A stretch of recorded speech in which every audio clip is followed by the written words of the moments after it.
Profesor, ¿está manejando, profesor? Hola, buenas, No, ¿qué no está tal? manejando, está No, estacionado. no, estoy estacionado en el auto. Buenas noches a cada uno, estudiantes, estudiantas, y a Patricia, buenos días. Buenas ¿Me noches. escucha bien? Hola Pablo. Sí, sí se escucha bien. Bien. Perfecto. No, tuve que salir por una emergencia pastoral y bueno, no llegaba a casa ya, así que estoy en el auto estacionado en una estación de servicio, así que, este, Ahí pero bueno, estábamos preocupados. sí, sí.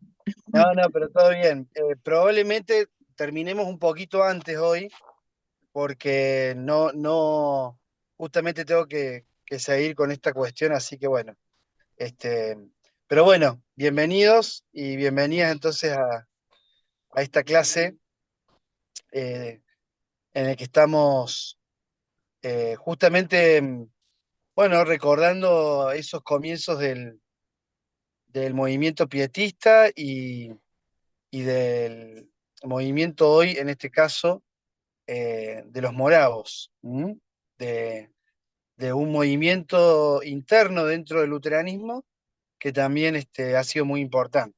Antes de continuar, quería mostrarles este libro eh, de Felipe Jacobo Spener, que es un libro que editó en su momento la Facultad de Teología del ICEDET, de este Instituto Superior Evangélico Ecuménico que había de estudios teológicos acá en Buenos Aires, y editaron este libro en español, Pía Desideria, que son de alguna manera, digamos, este, bueno, la carta póstuma o el escrito póstumo de Spener, como este padre del pietismo, digamos,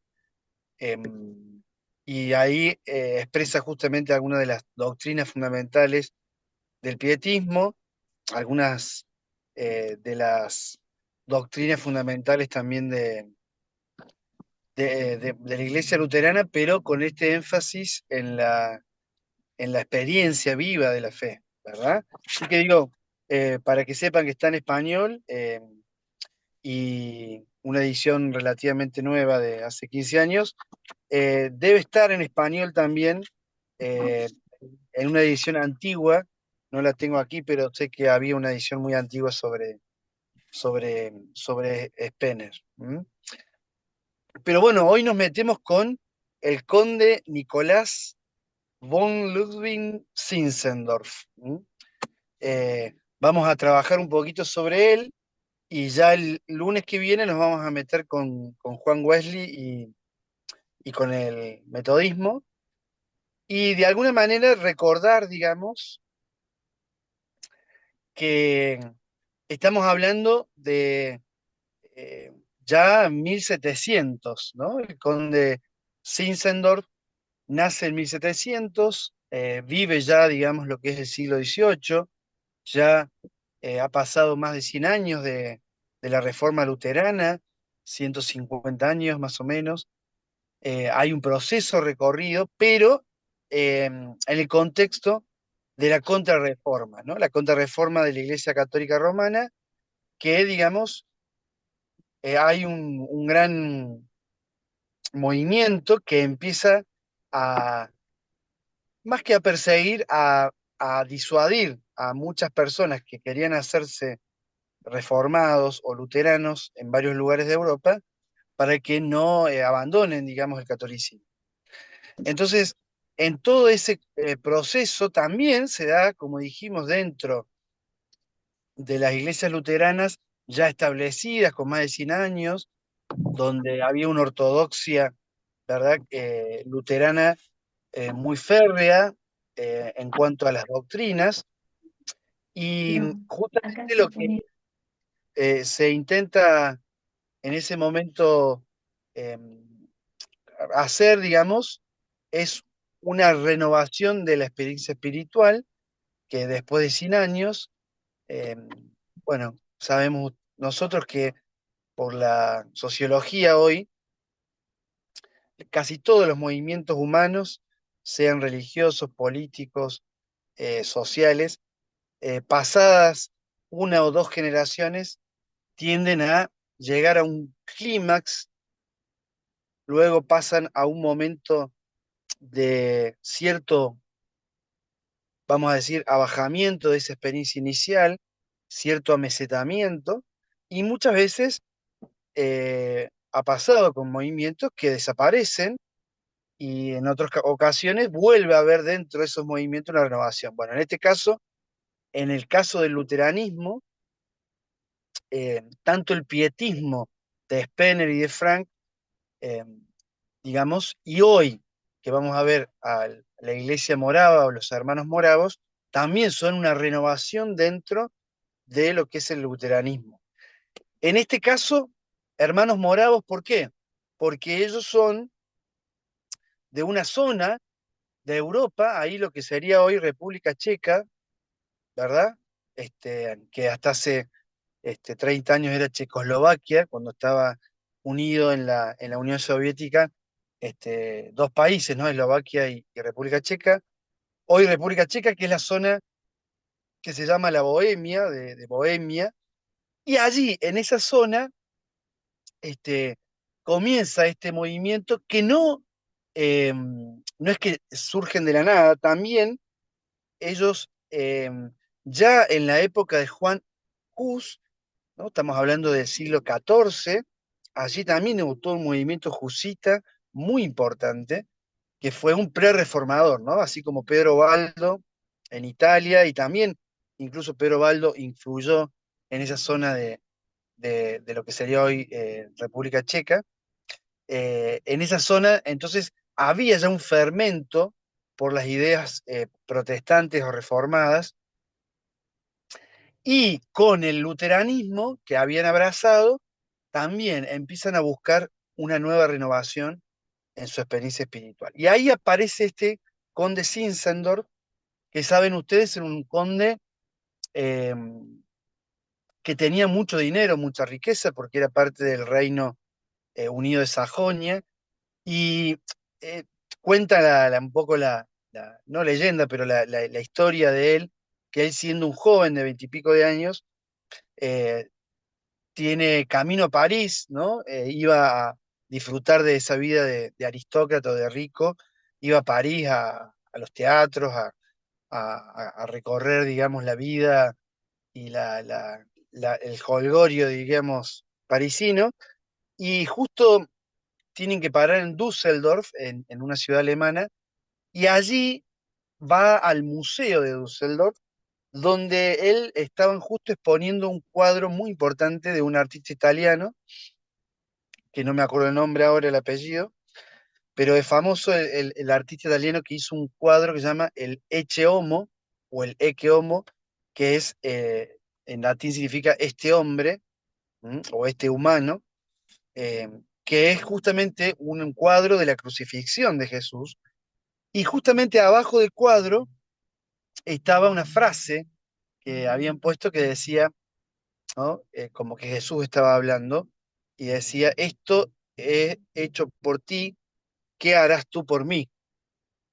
Esto he hecho por ti, ¿qué harás tú por mí?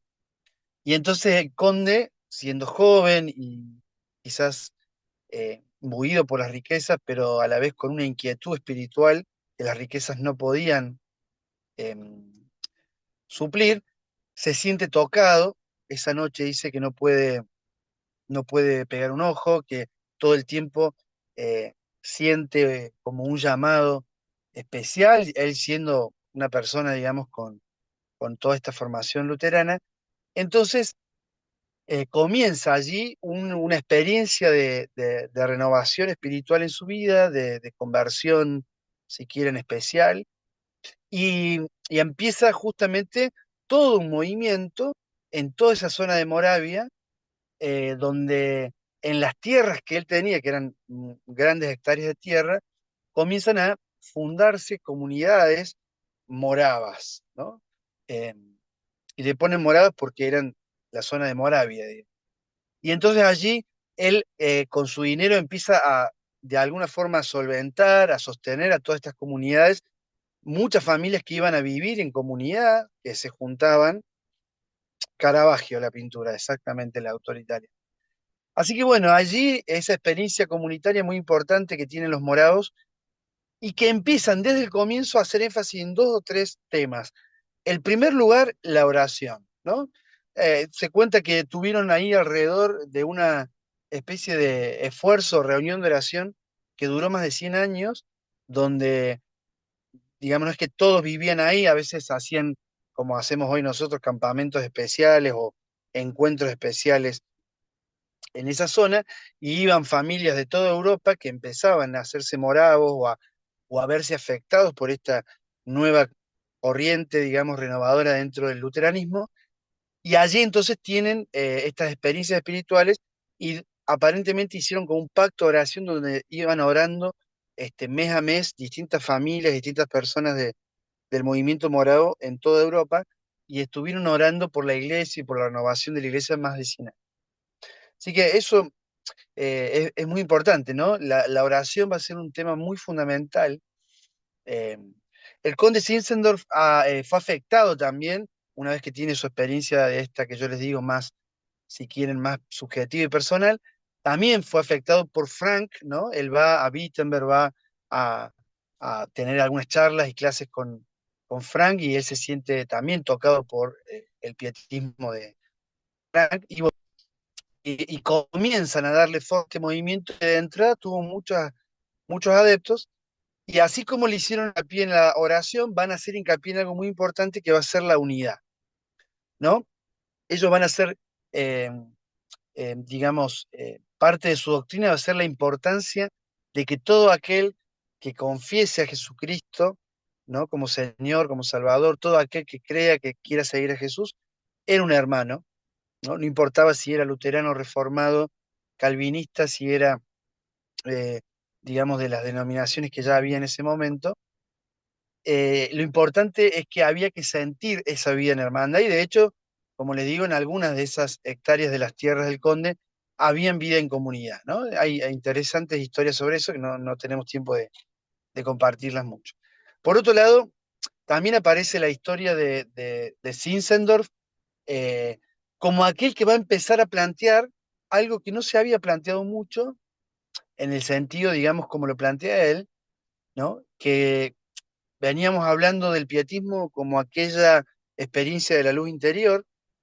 Bueno, en este caso, Zinzendorf va a empezar a hablar de la religio cordis o de la religión del corazón, ¿no? Entonces, un aspecto importante que él va a trabajar junto con las comunidades moravas originarias va a ser esto del ardor del corazón, de que nuestros corazones tenían que arder, de que tenía que haber una experiencia emocional que tuviera favor, que hubiera, digamos, pasión por este Jesús y por su mensaje.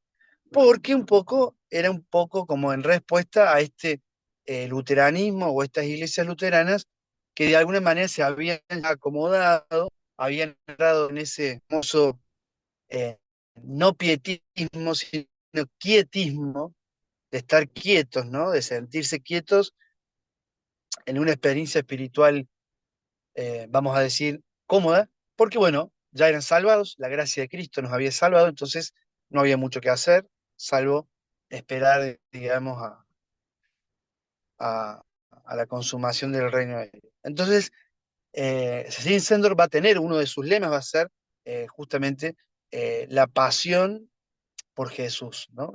Uno de sus lemas va a ser, mi pasión es seguir a Jesús o Jesús y solo Jesús. Entonces, si ustedes ven, va a haber allí, digamos, algunos aspectos, ¿no? Oración, unidad, ardor de corazón, fervor espiritual, cosas muy parecidas al pietismo, pero que de alguna manera le van a dar un toque diferente. Esto también trajo sus repercusiones, obviamente, y hubo dentro del luteranismo sectores que lo criticaron muchísimo y que hicieron hincapié en dos cuestionamientos, que algo voy a mencionar al final.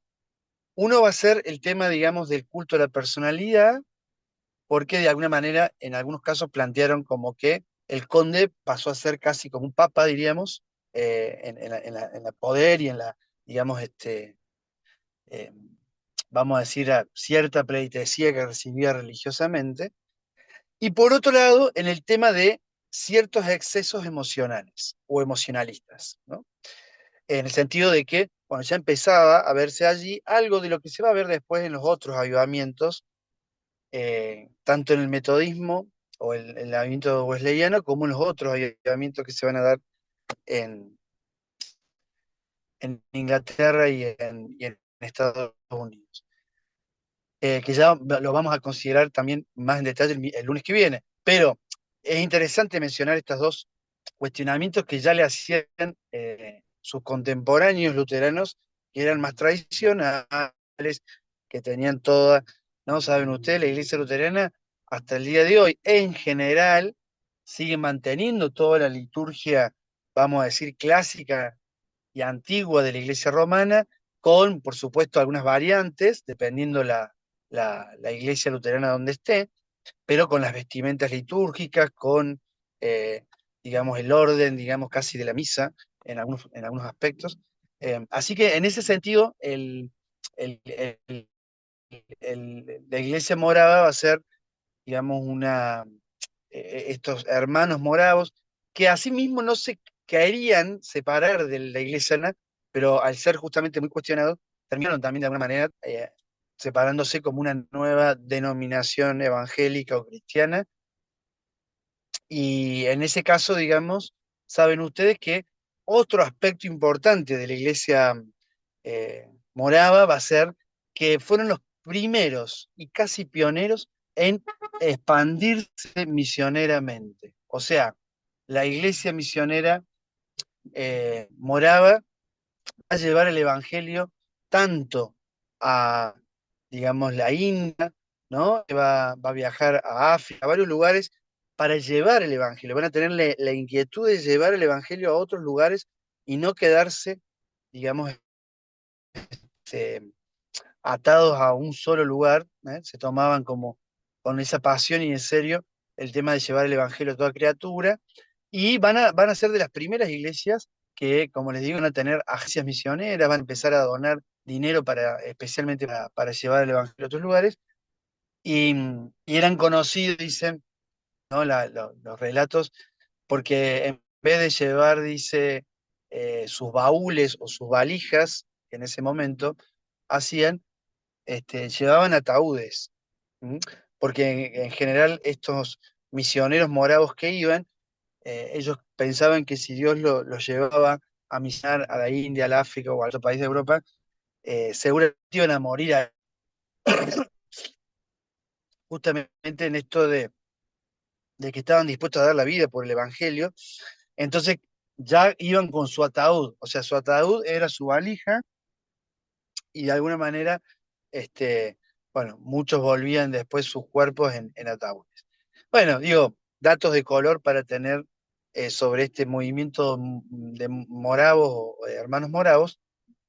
Van a hacer mucha hincapié, como les digo, en la unidad, van a ser de alguna manera pioneros de lo que hoy llamamos ecumenismo o la búsqueda del diálogo entre los cristianos, la unidad entre los cristianos, porque justamente ellos se habían cansado de todas estas luchas internas entre los distintos grupos, ¿no? Después de 150 años de la Reforma, ya había esa competencia entre si eras calvinista, si eras luterano, si eras, digamos, de la iglesia anglicana, si eras puritano, y todo este nivel de competencia, bueno, ellos vinieron a traer un aire fresco en ese sentido. Así que fue un grupo importante, hasta el día de hoy, saben, sigue existiendo algunas iglesias moradas en el mundo, son grupos, han quedado muy reducidos, digamos, numéricamente, pero bueno, siguen manteniendo, digamos, esta eh, síntesis, digamos, del mensaje de, de esos primeros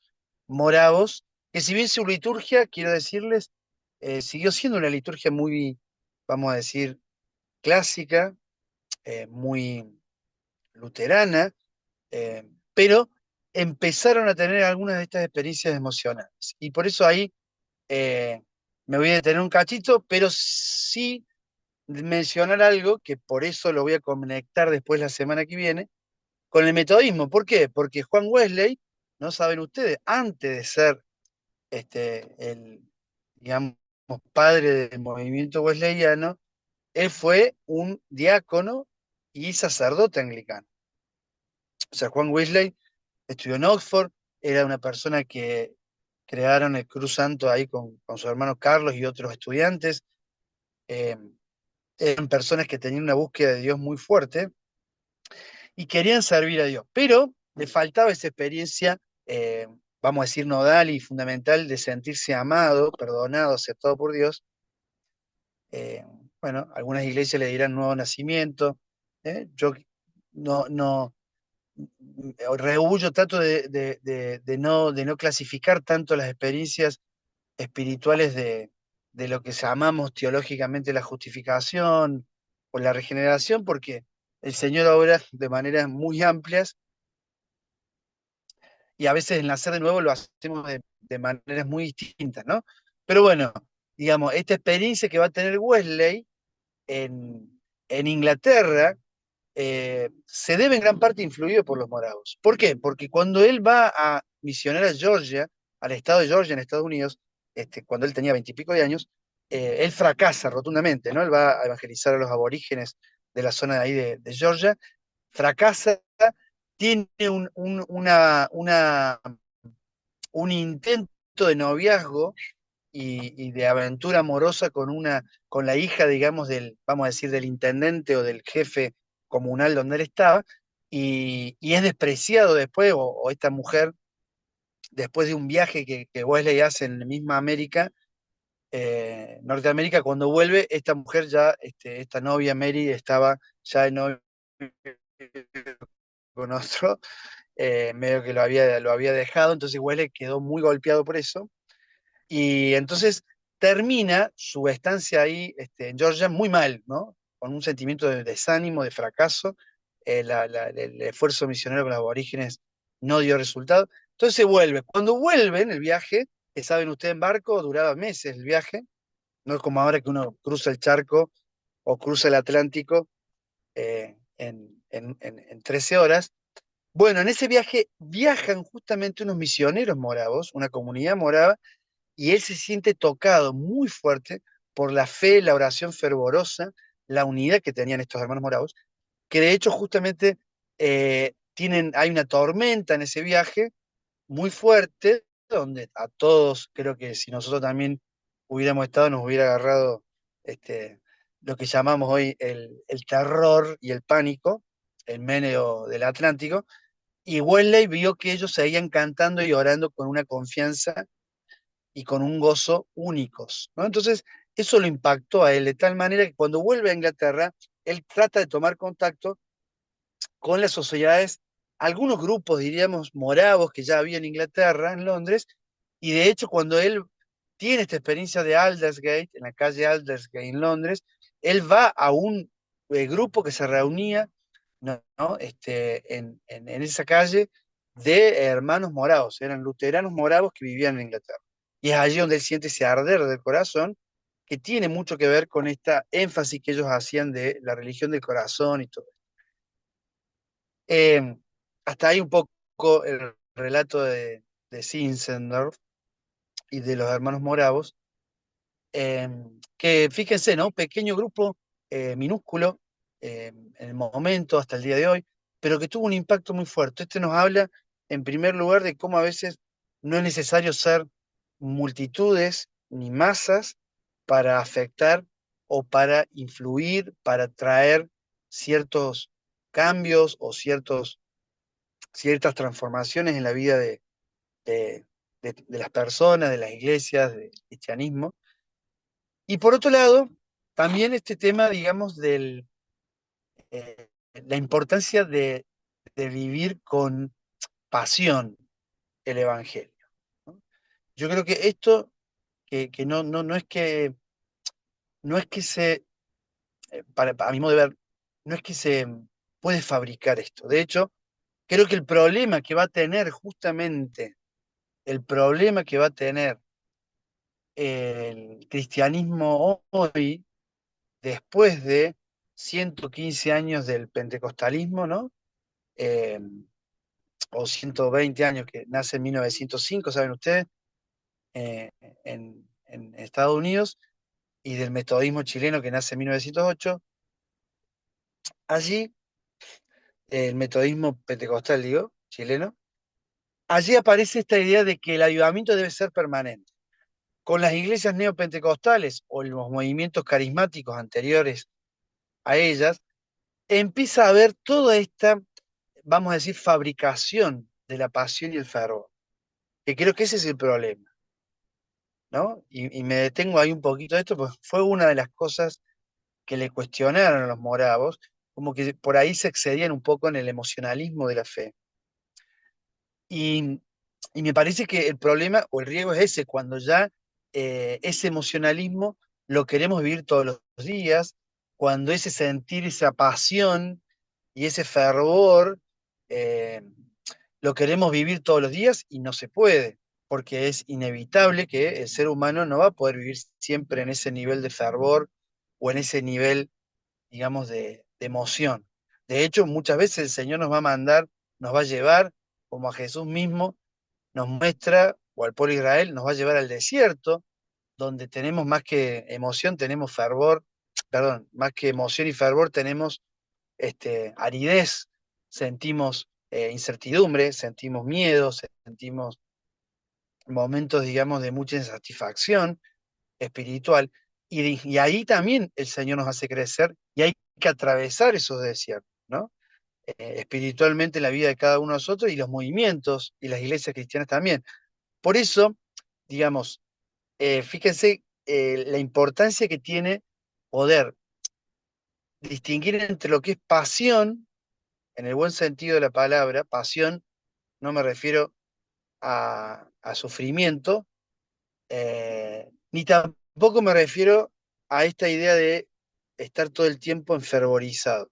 La pasión, como muchas veces se usa el ejemplo de los hinchas de fútbol, ¿verdad? Los que son hinchas de fútbol me van a entender, pero podemos hablar también de ciertos apasionados por algo, ¿no? Persona que es apasionada por, no sé, coleccionar estampillas, coleccionar relojes, no sé, que tiene una pasión, ¿no? Pasión en el sentido de prioridad, ¿no? La pasión en el sentido de esto para mí es importante, o es lo más importante, o es por lo que sienta o no sienta, para mí esto es a lo que yo voy a dedicarle mi tiempo, mi energía, ¿no? Y que es un propósito de vida prioritario. Entonces, me parece que eso es un tema interesante para tenerlo presente en esto de los moravos, y también ver con cierta preocupación hoy cuando ya eso se quiere fabricar de manera artificial y humana, ¿no? ¿Por qué? Porque yo creo que después con ciertos movimientos neopentecostales recientes, con ciertos actores del movimiento apostólico y tantos otros movimientos que van apareciendo en la historia o en la iglesia reciente, aparece la idea del negocio también, ¿no? Porque es como, bueno, vamos a fabricar emoción, fervor espiritual, y eso se cobra, eso se vende, y se generan, ¿no? Toda una empresa o empresas alrededor de eso, se generan todo un merchandising, se genera todo un movimiento comercial que en algunos casos termina siendo eso solamente, ¿no? Un fuego artificial, algo que dura un par de años o un tiempo y después vuelve a apagarse porque termina siendo algo muy humano. Porque también, como les digo, es imposible, a mi modo de ver, mantener ese fuego y ese fervor de manera permanente. Si la Biblia en el caso, digamos, bíblicamente hablando, nos exhorta, tanto el apóstol Pablo, ¿no? A avivar el fuego del don de Dios que hay en ti, le dice a Timoteo, pero también en Apocalipsis, cuando Jesús, este, a una de las siete iglesias les dice que debe volver al amor, al primero o al primer amor, ¿no? Fíjense que eh, más que fuego está hablando del primer amor, ¿no? Por eso la importancia de saber, eh, ¿no? Distinguir lo que es prioridad, ¿no? De lo que es fervor, ¿no? El fervor a veces puede digamos, eh, fallar en algún momento, pero lo que no debe fallar es la convicción y la pasión, la prioridad que es para uno el reino de Dios, ¿no? Que implica no solo la iglesia, implica la familia, implica el amor al prójimo, el amor a Dios, o sea, entonces, eso por un lado. Y por otro lado, esto del culto a la personalidad, que medio que le pegaron al principio un poco a Zinzendorf por eso, quizás porque, bueno, también una persona poderosa, era un conde, pero me parece que, que también eso hay que tener sumo cuidado, ¿no? Como le ha pasado a todas las iglesias y a todas las denominaciones, como le ha pasado, eh, digamos, a diferentes grupos, cuando se empieza a exaltar de manera exagerada a los líderes, ¿no? Cuando los líderes empiezan a tomar una preponderancia ya negativa o excesiva.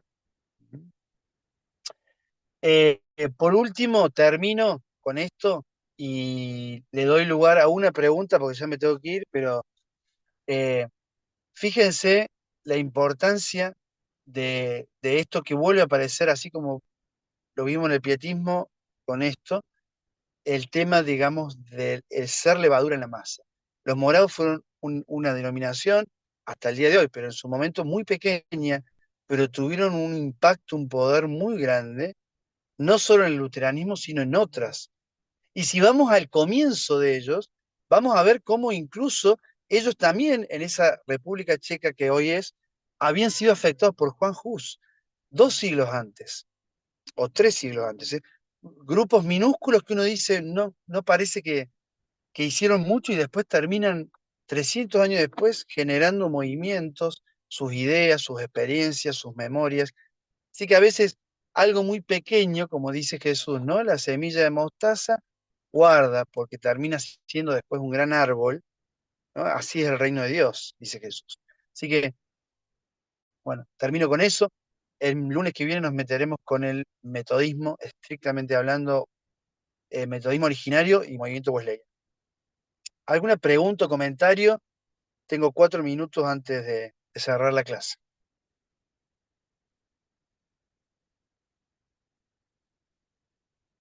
Buen viaje. Bueno, gracias. Vaya, Eh, vaya tranquilo, profe. Está bien. Bueno, bueno.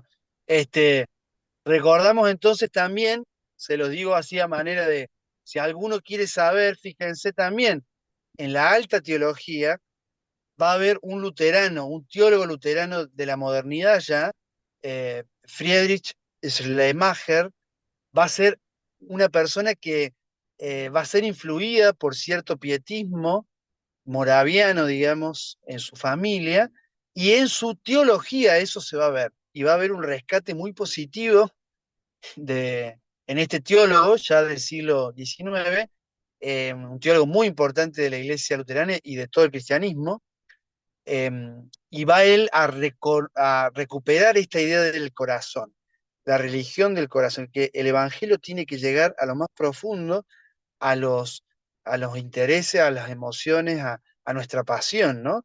Y que es una experiencia no solo racional, sino que involucra todas nuestras facultades y todas nuestras emociones. Así que interesante, ¿no? Cómo estos movimientos nos siguen hablando al día de hoy, la importancia de sentir, no solamente de pensar o de actuar, sino de sentir la fe, de sentir la presencia de Dios, con los recaudos necesarios, sin caer en extremos, ¿no? No caer en ciertas, vamos a decir, exageraciones que sabemos que muchas veces pasa también. Así que bueno, simplemente para mencionar eso, como después en la teología, un gran teólogo va a sistematizar un poquito esto de la religio cordis, eh, que no es nuevo tampoco, o sea, ya lo vemos, por ejemplo, en Jesús mismo, ¿no? Cuando habla de que, bueno, el que conoce, dice el Evangelio del Reino, el que conoce a Dios como Padre, que nos ama, que ama el mundo y que envió a su Hijo, dice, es como aquel que encuentra una perla y vende todo lo que tiene y, y se queda con esa perla. O sea, habla de la pasión en el sentido de la prioridad que empieza a ser para nosotros o para los seguidores de Jesucristo eh, bueno, seguirle a él, ¿no? Así que bueno, hasta acá llegamos, queridos, queridas estudiantes. Un abrazo grande y seguimos el debate ahí en la plataforma y nos vemos el lunes que viene. Un saludo grande. Chao, profe, gracias. Cuídese, Gracias, profe. Gracias gracias. por Chao a todo. todos. Chao, chao.